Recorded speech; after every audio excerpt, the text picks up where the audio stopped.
Nah, kita bisa lihat ya teman-teman ya, dari SP 1, 10, dan ini juga dapat semuanya ya, 10, 10 masing-masing dari setiap ISP.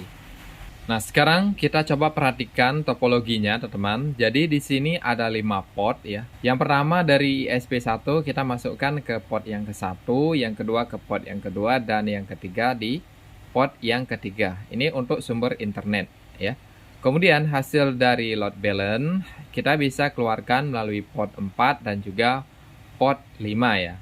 Karena di sini ada sisa 2 port. Jadi bebas ya, mau dikeluarkan melalui port 4 bisa, yang 5 bisa. Seperti itu ya teman-teman ya. Oke, sekarang kita bakalan lanjut ke tahap settingannya. Jadi sebelum kita konfigurasi, kita perlu melakukan reset perangkat ya teman-teman ya. Jadi di sini saya sudah siapkan script. Jadi di sini ada reset system. Jadi tinggal kita copy. Kemudian kalian bisa masuk ke new terminal. Seperti ini. Dan kita paste aja. Kemudian kita yes ya. Enter. Yes. Maka secara otomatis si mikrotik kita ini akan melakukan format. Nanti kita bakalan siap ya untuk melakukan konfigurasi load balance-nya. Nah, setelah kita reset ya, kita bisa login kembali ya. Di sini admin, passwordnya kosongkan aja. Kalian bisa login menggunakan MAC address ya, seperti ini, kemudian connect. Nah, seperti ini. Jadi untuk tahap awal kita diminta untuk membuat password baru, jadi kita enter aja admin ya. Dan usahakan password yang kalian buat itu lebih kuat, teman. Kita pilih change, kita bisa disconnect dulu ya. Kemudian kita bisa balik lagi dengan password yang barusan kita buat. Connect. Nah, sekarang setelah kita berhasil masuk, yang perlu kita jalankan yang pertama yaitu script. Ini teman ya, konfigurasi Ethernet. Karena kita melakukan konfigurasi menggunakan script, maka langkah pertama yaitu menjalankan konfigurasi nama Ethernet ya, supaya nanti yang ke bawahnya akan sama ya, mengikuti nama Ethernet yang sudah kita setting di sini. Ini bisa diperhatikan juga Ether 2, 3, dan 1 ya. Kita jalankan dan enter. Ini secara otomatis akan di-rename ya, atau dirubah namanya seperti itu. Nah, berikutnya kita masuk lagi ke konfigurasi DHCP client ya. Ini penting ya untuk mendapatkan alamat IP yang dari ISP kita masing-masing, teman-teman. Kita bisa lihat di sini IP DHCP client ya. Kemudian kita new terminal, pastekan script di sini. Enter. Nah, di sini kita sudah mendapatkan IP gateway dari ISP1 ya, IP gateway dari ISP kedua, dan dari ISP ketiga, teman-teman. Oke ya. Nah, langkah berikutnya lagi kita lanjut ya ke aktifkan DNS-nya, teman-teman. Ya, ini tinggal kita copy aja.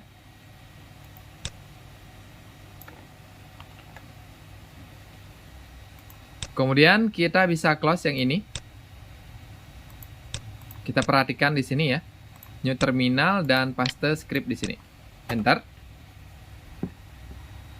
Nah, ini juga sudah terupdate untuk IP DNS-nya ya. Kemudian kita bisa close. Nah, berikutnya tinggal kita perlu membuat ya, yaitu global masquerade-nya, teman-teman ya. Ini tinggal kita copy lagi.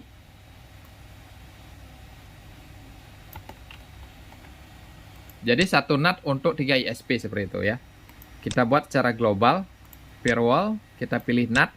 Nah, di sini new terminal dan kita pastekan script yang ini. Enter. Ini sudah jadi untuk NAT-nya ya. Nah, langkah berikutnya yaitu kita perlu membuat ini, teman. Address list untuk IP lokal ya, yang bakalan mendapatkan hasil dari load balance kita ya. Ini bisa disesuaikan ya.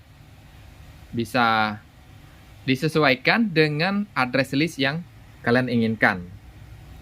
Nah, contohnya seperti ini. Nanti untuk yang ketiga ini saya bakalan pakai untuk si admin, yang kedua untuk si voucher, dan yang ke satu untuk PPP OE seperti itu ya. Kalau misalnya kalian punya IP yang lain, silahkan diganti di sini. Ini saya copy aja. Kemudian kita bisa lihat di address list, new terminal, dan kita paste lagi di sini. Enter. Nah, ketiga address list ini sudah masuk, kita bisa close. Nah, berikutnya tinggal kita kerjakan konfigurasi root ya, dan recursive failover, teman-teman ya. Nah, sebelum kalian paste, jadi ini harus diperhatikan terlebih dahulu, teman. Untuk alamat IP gateway, ya, ini harus kita sesuaikan. Misalnya gateway dari SP1 apa? Kita bisa periksa di sini. Di HCP client ya, ini ya, kita klik satu persatu. Nah, kita ambil yang ini, yang gateway-nya, kita masukkan di sini. Kemudian berikutnya untuk SP yang kedua, kita ambil di sini. Ya. Jangan lupa ini diganti ya, sesuai dengan alamat IP gateway dari ISP yang kalian pakai saat ini. Kemudian yang ketiga, yang ini. Jangan salah ambil ya, tapi ambil yang gateway. Pastekan di sini.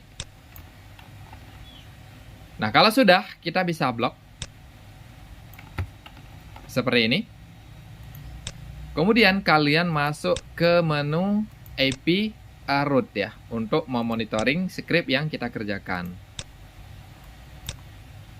Pastekan di sini. Nah, secara otomatis dia bakalan masuk seperti ini, teman ya. Dan jangan lupa di enter. Oke. Nah, ini sudah masuk script untuk failover dan root ya. Nah, langkah terakhir kita juga perlu mengerjakan satu step lagi, yaitu load balance PCC-nya, teman-teman. Oke, di sini tinggal kita copy aja. Tidak perlu dirubah-rubah, teman-teman ya. Karena dia sudah kita sesuaikan di awal konfigurasi, yaitu merename atau membuat nama Ether seperti ini. Oke ya, tidak perlu kalian rubah-rubah lagi yang di bawah ini. Cukup di sini aja, di IP gateway ya. Kita blok, copy. Kita bisa lihat di firewall mingle. Kemudian kita jalankan new terminal dan pastekan di sini. Jadi secara otomatis script ini akan membuat rule mingle-nya ya untuk kalian seperti ini. Dan jangan lupa di enter. Jadi ada 16 rule ya seperti ini. Nanti kalian perhatikan jangan sampai kurang ya teman-teman ya. Kalau sudah ini bisa di close. Kita close. Dan kita buatkan alamat IP untuk admin ya teman-teman ya, supaya bisa kita uji coba. Firewall address list kita ambil yang ini. Yang ketiga masuk ke IP address ya. Kita masukkan di sini. Kemudian ini arahkan ke Ether 5. Apply. Kemudian satu lagi kita buatkan DHCP server untuk si admin ya.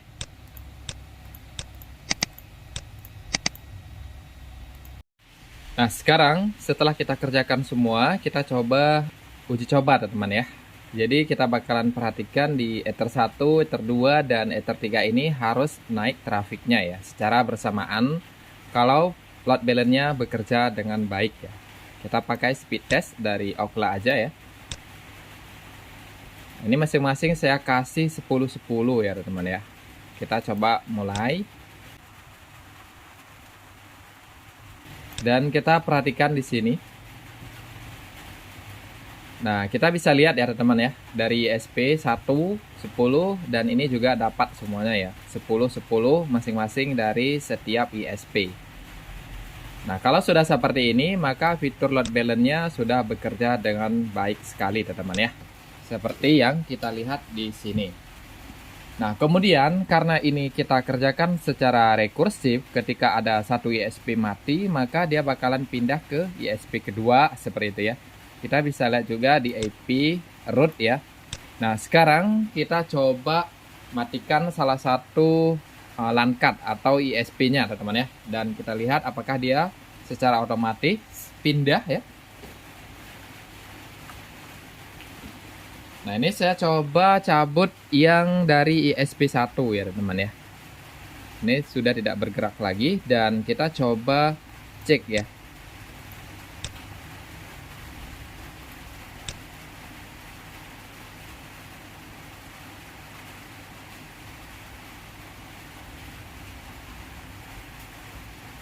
Nah, seperti ini teman ya. Dia langsung pindah ya.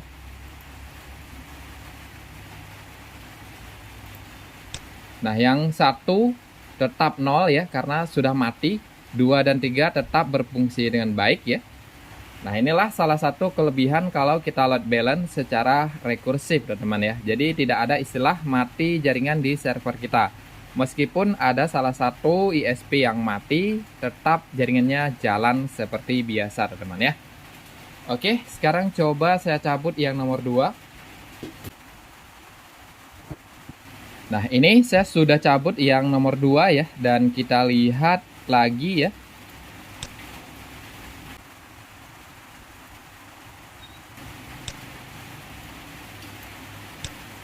Nah, seperti ini teman ya, tidak masalah ya.